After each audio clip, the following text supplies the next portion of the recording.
जाएंगे, भाजपा स्वीकारेगी? देखिए, यह सब चाचा भतीजा की जोड़ी की धुरा कुश्ती है।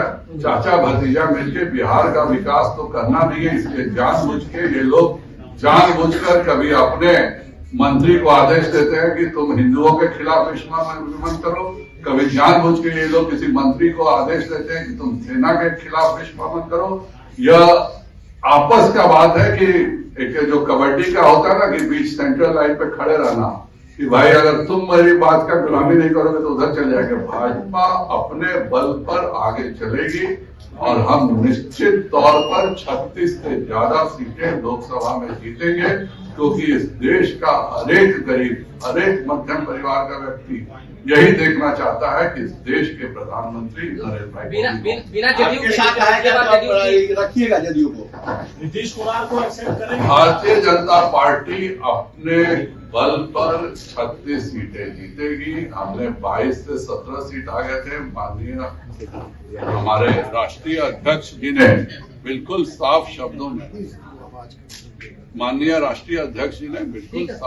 में बोला, इस पे और कुछ बोलने की जरूरत नहीं। बिना हेल्थ को आपको लोन मिल सकता है क्या? अगर 18 करोड़ लोगों को मुद्रा योजना से उधार मिला है तो आप क्या ऐसा दुनिया में कहीं सुने क्या कि खाता एक्टिव नहीं हो और किसी को उधार मिल जाए? ऐसा अगर हो तो आप महान व्यक्ति हैं। सर, एक सवाल है, चिराग पासवान कह रहे हैं कि एक बार फिर से जो है बिहार मध्यावधि चुनाव की ओर बढ़ रहा है नीतीश। आप जो बयानबाजी होती है करने के लिए नीतीश कुमार बजट सत्र बाद जो है देश भ्रमण पे निकलने वाले हैं। जरूर निकले। जिनको कोई कहीं पूछ नहीं रहा है, कहीं विपक्षियों की बैठक होती है मुख्यमंत्रियों की, तो नीतीश जी का जो स्वभाव रहा है, आज पूरा देश तो जाहिर बात है उन पर शक की नजर से देखेगा ही, और इसीलिए खम्भम में इतनी बड़ी रैली हुई। लेकिन बिहार के मुख्यमंत्री जी को गलती से भी कोई इनवाइट नहीं किया, यही बताता है कि उनकी क्या स्थिति है। उन्होंने कहा अपना रैली था उनका, तो नहीं बुलाए तो कोई बात नहीं। अपना रैली था, अपने रैली में अखिलेश जी को ही बुलाया गया, अरविंद केजरीवाल जी को ही बुलाया गया, पिनाकी विजयन जी को ही बुलाया गया, भगवंत मान जी को ही बुलाया गया, सभी जगहों के मुख्यमंत्री ही आए। लेकिन जिनकी कोई राष्ट्रीय राजनीति में कोई पूछने वाला नहीं है, और यही कारण है कि देश घूमने के पहले वह समाधान यात्रा में निकल गया।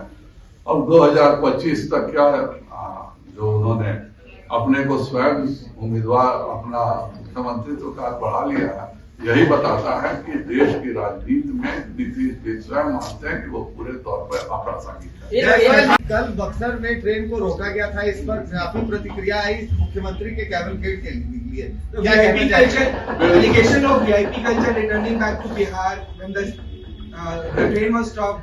बहुत ही दुखद स्थिति है, और खुद माननीय बक्सर के हमारे देश के माननीय मंत्री श्री अश्विनी चौबे जी ने कहा है कि इस पर रेल विभाग को जरूर कार्रवाई करनी चाहिए। इस तरह की चीजें किसी भी स्थिति में अलाउ नहीं की जा सकती है। यह माननीय प्रधानमंत्री जी थे जिन्होंने लाल बत्ती कल्चर और VIP कल्चर को इस देश से समाप्त किया है, और वहां पे रेलवे के ट्रेन को रुकवाया गया। किसने रुकवाया और किसके प्रेशर से रुका, यह निश्चित तौर पर जांच होकर उस व्यक्ति के विरुद्ध कार्रवाई होगी। हमने कंफर्म किया SDM और DPRO का फोन कॉल गया था। माननीय प्रधानमंत्री श्री नरेंद्र भाई मोदी जी के नेतृत्व में आज जो हम दुनिया की 10वीं अर्थव्यवस्था थे 2014 में, आज हम दुनिया की 5वीं अर्थव्यवस्था के रूप में बन चुके हैं। दुनिया में हमारा जो GDP में हिस्सा था, जो 2014 में पूरे दुनिया में 2.5% था, और यहाँ मैं यह भी बता दूं कि हमारे माननीय अटल जी के आने से पहले केवल 1% GDP का हिस्सा था। 2.5% से पूरे दुनिया के हिस्सेदारी में 3.6%। महज 8 वर्षों में जितना 1990 तक की जितनी हिंदुस्तान की का शेयर था दुनिया की अर्थव्यवस्था में, उतना शेयर हम केवल 8 वर्षों में बढ़ाने में सफल हुए हैं। यह प्रधानमंत्री मोदी जी की, चाहे वह PLI की नीति हो, औद्योगिकरण की नीति हो, देश के प्रति वेलफेयर की नीति हो, उसी का नतीजा है कि आज पूरे दुनिया में हमारी हिस्सेदारी 6% हो चुकी है और इसके लिए भी हम माननीय प्रधानमंत्री जी का आभार व्यक्त करते हैं। भारतीय जनता पार्टी जो राष्ट्रीय कार्यक्रम है उन सबों में लग जाएगी।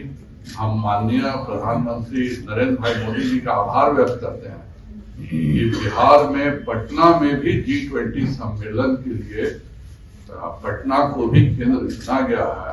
आज तक पूरे दुनिया में कहीं भी G20 सम्मेलन होता है तो केवल या तो उसके देश की राजधानी में होता है या आर्थिक राजधानी में होता है, इससे बाहर कभी नहीं किया। यह माननीय प्रधानमंत्री जी की सोच है कि G20 सम्मेलन हिंदुस्तान के 56 शहरों में हो रहा है और पटना को भी उसमें लिया गया है। मार्च में पटना में G20 सम्मेलन होगा। तो यह पूरे बिहार वासियों के लिए भी हर्ष की बात है। देश में हमारा बिहार के बारे में पूरे दुनिया में चर्चा होगी। इसके लिए भी हम प्रधानमंत्री जी का आभार व्यक्त करते हैं कि उन्होंने G20 के लिए पटना एक केंद्र चुना है और इससे बिहार की परंपरा, बिहार की संस्कृति पूरे दुनिया में फैलेगी।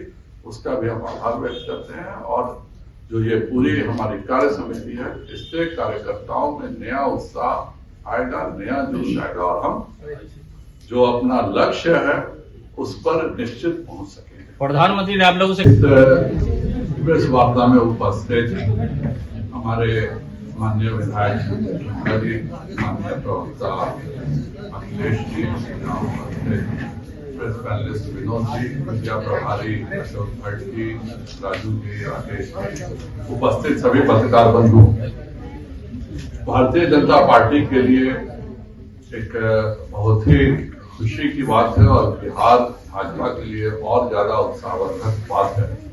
16-17 को जो राष्ट्रीय कार्य समिति हुई उसमें माननीय जेपी नड्डा जी को जून 2024 तक के लिए राष्ट्रीय अध्यक्ष पद पर एक्सटेंशन दिया गया। बिहार भाजपा के लिए इसलिए भी बहुत खुशी की बात है क्योंकि हमारे राष्ट्रीय अध्यक्ष जी का पूरा बचपन, जन्म, शिक्षा सभी पटना में ही हुआ है। इसलिए बिहार के भारतीय जनता पार्टी माननीय राष्ट्रीय अध्यक्ष जी को अपना अंग समझती है और यहीं से वह उनका राजनीतिक सफर इमरजेंसी के दौरान एक अखिल भारतीय विद्यार्थी परिषद के कार्यकर्ता के रूप में, युवा मोर्चा के कार्यकर्ता के रूप में शुरू हुआ। देश के राष्ट्रीय अध्यक्ष हैं। इसके साथ ही क्योंकि यह एक परंपरा है कि राष्ट्रीय कार्य समिति के बाद हमारे प्रदेश की और मंडलों की कार्य समिति होती है। 28 और 29 जनवरी को प्रदेश कार्य समिति दरभंगा में बिहार की होने जा रही है। हमारे सभी जिलों की कार्य समिति 5 फरवरी से पहले हो जाएगी और सभी मंडलों की कार्य समिति 12 फरवरी से हो जाएगी। तक हम कर लेंगे। इस पूरे चेन का कारण यह होता है कि जो राष्ट्रीय कार्य समिति में कार्यक्रम तय होते हैं, राष्ट्रीय कार्य समिति में जो चीजें मार्गदर्शन मिलता है वह हम मंडल के कार्यकर्ताओं तक उन निर्देशों को पहुंचा सके और उसके हिसाब से मंडलों में हम अपना कार्य कर सकें, भाजपा का प्रत्येक कार्य हो सके। भाजपा बिहार के लिए इसलिए भी गर्व की बात है कि जो राजनीतिक प्रस्ताव आया उसमें बिहार के उपचुनावों का भी अलग से उस विजय का, गुजरात चुनाव की विजय के साथ बिहार के भी उपचुनावों के विजय की चर्चा हुई। इसके लिए भी हम अपने केंद्रीय नेतृत्व को आभार व्यक्त करते हैं। और देश आर्थिक महाशक्ति कैसे बने इसकी पूरी एक विस्तृत चर्चा। नीतीश कुमार जी बिहार के राजनीति से पूर्णतः अप्रासंगिक हो गए हैं और आज के समय में वह केवल यात्रा इसलिए कर रहे हैं कि कोई उनसे प्रश्न नहीं पूछे। नीतीश कुमार जी को अब पूछने वाला न बिहार की राजनीति में कोई है न देश की राजनीति। धन्यवाद। सूचना है 2 बजे नफरती बयान देना छोड़े, उनसे मुलाकात करेंगे। कब से ये प्रोग्राम शुरू हो रहा है आप लोगों का?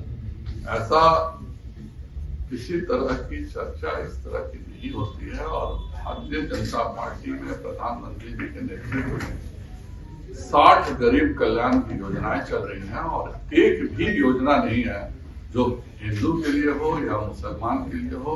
60 गरीब कल्याण योजनाएं हिंदुस्तान के प्रत्येक गरीब के लिए है, चाहे वह हिंदू हो, चाहे मुसलमान हो, चाहे वह किसी सामान्य जाति का हो, चाहे अनुसूचित जनजाति का हो। कभी भी भारतीय जनता पार्टी केंद्र की सरकार ने किसी भी धर्म या जाति के प्रति अलग नजरिए से नहीं देखा है। हम केवल भारत के गरीबों के उत्थान के लिए लगे हुए हैं और नेशनल एग्जीक्यूटिव का थीम भी यही था, गरीब कल्याण। उन्होंने बयानबाजी से मना किया था। बयानबाजी